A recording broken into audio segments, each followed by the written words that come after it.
করে আসছিলাম যে একটি দলীয় সরকারের অধীনে কখনোই একটি সুষ্ঠু নির্বাচন আশা করা যায় না। কাজেই আমরা একটি অন্তর্বর্তীকালীন সরকার চাই এবং অন্তর্বর্তীকালীন সরকারের মাধ্যমেই একটি নির্বাচন চাই। এই দাবিতেই আমরা অটল ছিলাম।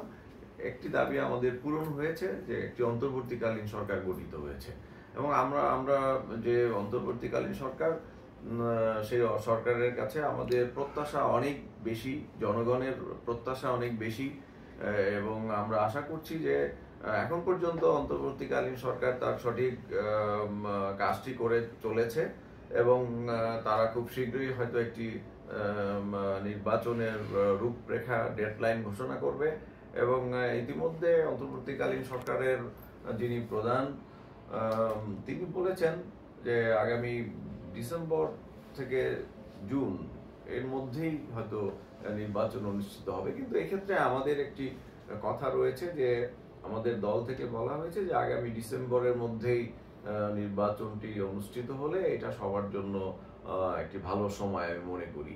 কারণ নির্বাচনের জন্য একটা উপযুক্ত সময় বেছে নিতে হয়। ডিসেম্বর মাসটা যেহেতু একটু উইন্টার সিজন, তখন গ্রামগঞ্জের রাস্তাঘাট শুকনা থাকে এবং বৃষ্টির মৌসুম না হওয়ায় মানুষের প্রচারণা ক্ষেত্রেও সুবিধা হয়। প্লাস ওই সময়টায় কোনো জাতীয় পরীক্ষাও থাকে না।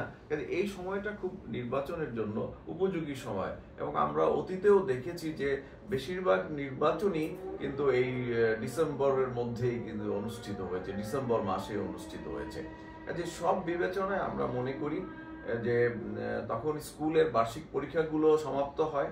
কাজে এই সময়টা নির্বাচনের জন্য খুবই একটি ভালো সময়। সেই হিসেবে বিএনপি থেকে কিন্তু এই সময়টাকে প্রস্তাব করা হয়েছে। তা আমরা আশা করছি যে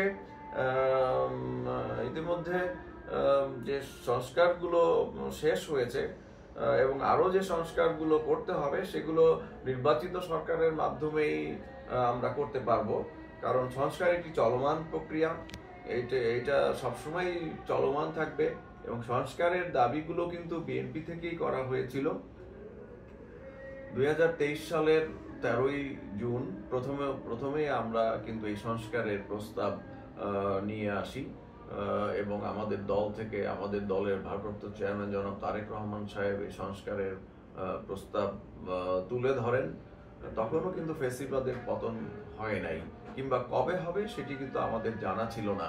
কিন্তু একটি সংস্কার যে প্রয়োজন সেটা জাতীয়তাবাদী দল সেটা উপলব্ধি করতে পেরেছিল এবং জাতীয়তাবাদী দল থেকে জনগণের সামনে কিন্তু রাষ্ট্র বিনির্মাণের জন্য এই সংস্কারের প্রস্তাব কিন্তু দেয়া হয়েছে। কাজেই আমরা সংস্কারে বিশ্বাস করি এবং বাংলাদেশে রাষ্ট্র পরিচালনার ক্ষেত্রে, সংবিধানের ক্ষেত্রে যত ভালো ভালো সংস্কার হয়েছে সেগুলো কিন্তু বিএনপি করেছে। বিএনপি বহুদলীয় গণতন্ত্র দিয়েছে। বিএনপি আপনার সংসদীয় যে সরকার, সেই সরকার কিন্তু বিএনপি করেছে। কাজেই যত ভালো সংস্কারগুলো হয়েছে সেগুলো বিএনপির হাত দিয়ে হয়েছে, এটা জনগণ জানেন এবং এই কারণেই জনগণের একটা আস্থা সবসময় বিএনপির উপরে থাকে। কারণ গণতন্ত্র যতবারই পথ হারিয়েছে বাংলাদেশে, ততবারই কিন্তু দেখেন যে 90-এর গণতন্ত্র কিন্তু গণ অভ্যুত্থানের মাধ্যমে আপসীর নেত্রী বেগম খালেদা জিয়ার হাত ধরেই কিন্তু এসেছে।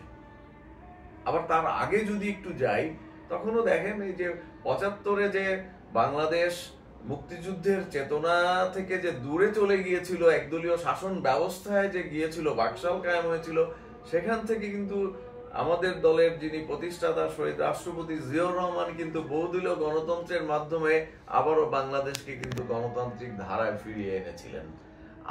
আবার এই যে দেখেন 90-এর স্বৈরাচারী পতনের মধ্যে দিয়ে খালেদা জিয়াই কিন্তু দেশে গণতন্ত্র প্রতিষ্ঠিত করেছিলেন।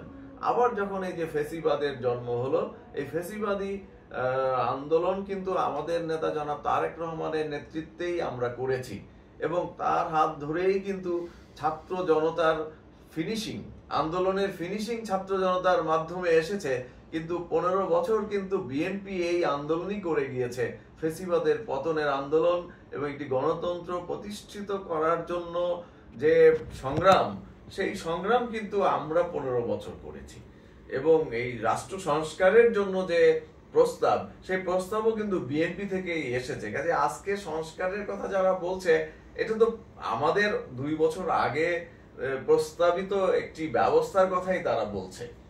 তো আমরা জানি না কেন বিএনপির এই সংস্কারের কথাটা মিডিয়া থেকে শুরু করে সকল মহল এটাকে কেন আরো সামনে নিয়ে আসছে না। কাজেই আমাদের মাধ্যমেই সংস্কার অতীতেও হয়েছে, গণতন্ত্র বারবার পথ হারালেও বিএনপির মাধ্যমেই একবার খালেদা জিয়ার হাত ধরে, একবার তারেক রহমানের হাত ধরে গণ অভ্যুত্থান ঘটিয়ে স্বৈরাচারের বিদায় হয়েছে, ফ্যাসিবাদের পতন হয়েছে। কাজেই আমরা বিশ্বাস করি যে জাতীয়তাবাদী আদর্শে উদ্বুদ্ধ হয়ে এই বাংলাদেশ জাতীয়তাবাদী দলের নেতা, যিনি শহীদ রাষ্ট্রপতি জিয়াউর রহমানের সন্তান জনাব তারেক রহমান, তার হাত ধরেই বাংলাদেশে আবার এই গণতন্ত্র প্রতিষ্ঠিত হবে, এবং শুধু প্রতিষ্ঠিত নয়, স্থায়ীভাবে প্রতিষ্ঠিত হবে।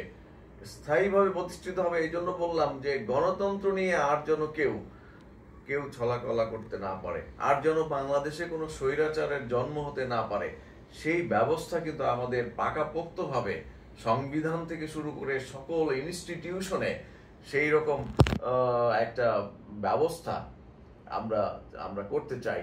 সেটাই আমাদের রাষ্ট্র বিনির্মাণের মূল বিষয়। কিন্তু সেই 31 দফার মধ্যে সেগুলো রয়েছে, আপনারা নিশ্চয়ই সেগুলো দেখেছেন। কাজেই আমরা মনে করি যে তারেক রহমানের হাত ধরে বাংলাদেশে আবার গণতন্ত্র পুনঃপ্রতিষ্ঠিত হবে, এবং সেই গণতন্ত্র স্থায়ী রূপ লাভ করবে। একটি